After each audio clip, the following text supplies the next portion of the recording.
দিব্যজ্যোতি কোৱা এই আগবেলা কয় দিব্যজ্যোতি কোৱা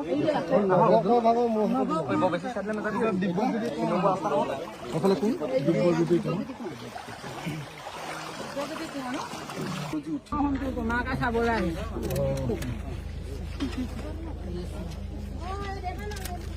তোমাৰ মাহঁতে মই কিতাপখন পঢ়িয়ে আছো পঢ়িছে মোৰ ওচৰত আছে মানুহটো চাবলৈ আহিলো মোক পইচা দিছা নি কৃষ্ণ মোক পইচাৰ কাৰণে নাই অহা